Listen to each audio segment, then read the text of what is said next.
오늘 우리에게 주시는 하나님의 말씀은 사도행전 6장 3절에서 7절까지의 말씀입니다. 형제들아, 너희 가운데서 성령과 지혜가 충만하여 칭찬받는 사람 일곱을 택하라.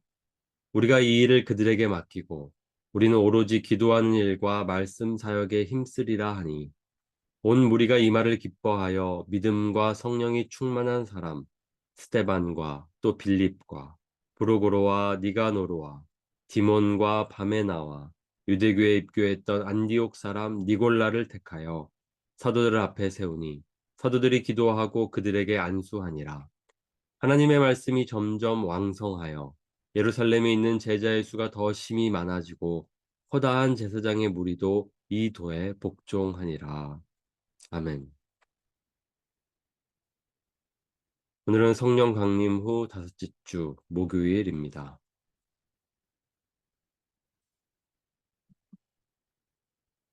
세상에 핍박이 찾아왔지만 교회는 더욱 담대했습니다.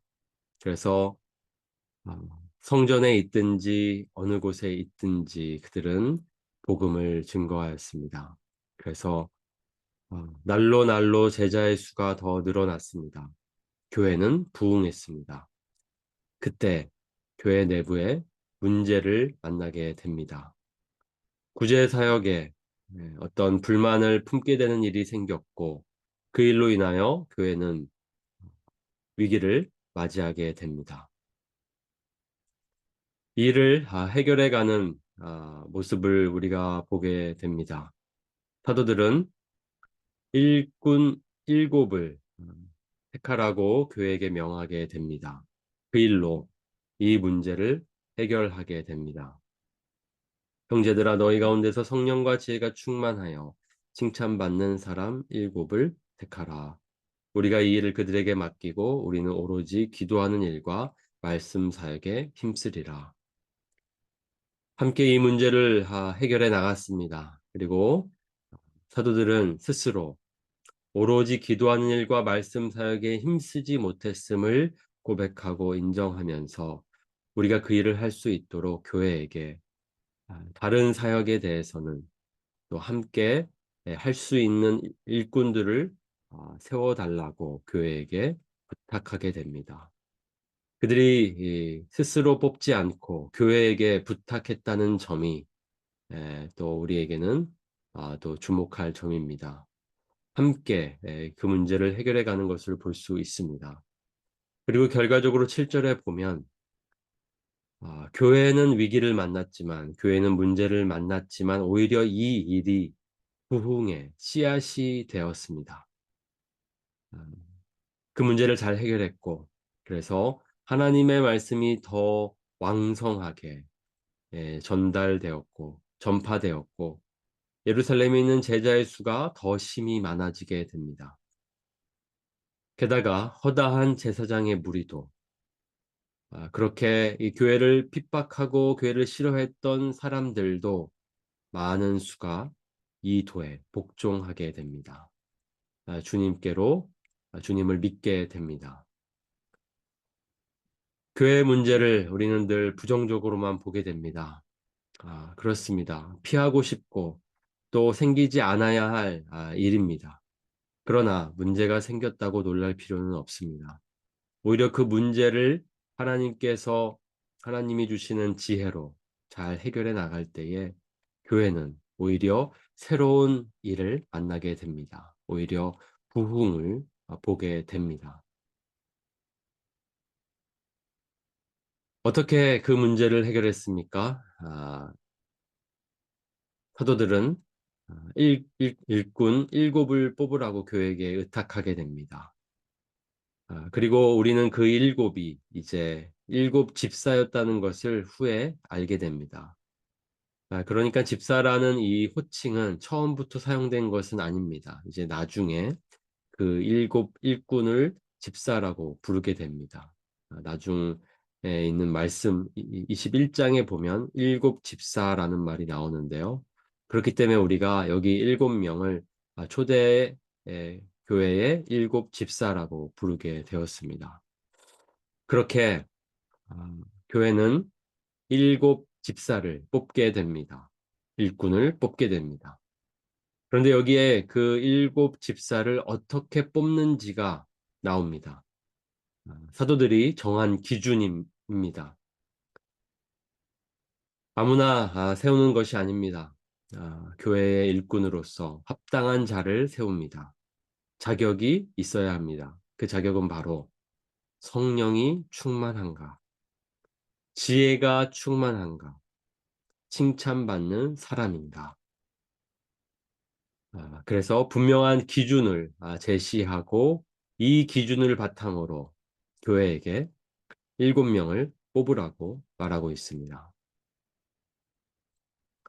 교회의 리더는 이렇게 세워야 합니다. 충분한 자격이 있어야 합니다. 성령이 충만한가, 영적으로 능력을 갖추고 있는가, 그리고 지혜가 충만한가, 이것은 또 실무적으로 그 일을 잘할 수 있는가라고도 볼 수 있습니다. 성령 충만한 사람이 지혜롭기 때문에 또 그것은 함께 또 연결되었다고 볼 수도 있습니다. 그리고 세 번째, 아, 이것은 또 중요합니다. 칭찬받는 사람인가? 자신이 성령 충만하다, 지혜가 충만하다 요구하는 것이 아닙니다. 증명하는 것이 아니라 사람들이, 교회가 보았을 때에 그 성령 충만함을 볼 수 있어야 하고 지혜가 충만하다는 사실을 볼 수 있어야 합니다. 이런 의미에서 성령 충만함이란 내가 주장하는 것이 아니고 다른 사람들이 확인시켜 준다는 것을 알 수 있습니다. 그 의미는 성령 충만하다는 것은 반드시 열매로 나타난다는 뜻입니다. 성령의 열매입니다. 사랑이 많은지, 기쁨이 충만한지, 온유가 있는지, 오래 참음, 절제가 있는지, 그렇게 성령의 열매들을 보며 우리가 그가 참으로 성령 충만하다라고 인정할 수 있게 됩니다. 이렇게 우리는 교회의 리더를 세워가야 합니다. 그리고 우리 한 사람 한 사람이 이런 사람이 되어야 합니다. 성령으로 충만한 사람이 되기를 바라고 또 우리가 어떠한 일들을 행할 때에는 또 훌륭하게 그 일을 할 수 있어야 합니다. 그리고 모든 사람이 그것을 인정할 수 있어야 합니다. 분명한 기준으로 초대교회는 7집사를 뽑게 됩니다. 그리고 여기에 그 명단이 나옵니다. 그들이 누구였는지를 보게 됩니다. 바로 그 유명한 스테반입니다. 그리고 이제 이제 다음 말씀으로 보게 되면 이제 스테반의 이야기가 나옵니다. 또 유명한 사람이 빌립입니다. 또 빌립의 이야기도 사도행전에 기록되어 있습니다. 그리고 나머지 사람들은 우리에게 기록으로 남겨져 있지는 않아서 그들이 어떻게 살았는지는 알 수 없지만 분명한 것은 그들이 교회가 봤을 때 믿음과 성령이 충만한 사람이었다는 것입니다. 그렇게 교회는 7명을 뽑게 됩니다. 그들을 사도들 앞에 세우고 사도들이 기도합니다. 그들에게 안수합니다. 이렇게 구제 사역으로 불만을 품게 되었던 교회가 7집사를 뽑게 되면서 그 일을 그들에게 맡기면서 지혜롭게 그 일을 해결해 나가게 되었습니다. 문제를 만났지만 당황하지 않았고 사도들은 그 문제의 원인을 함께 찾아갔습니다. 그리고 어떻게 해결해야 할지를 찾았습니다.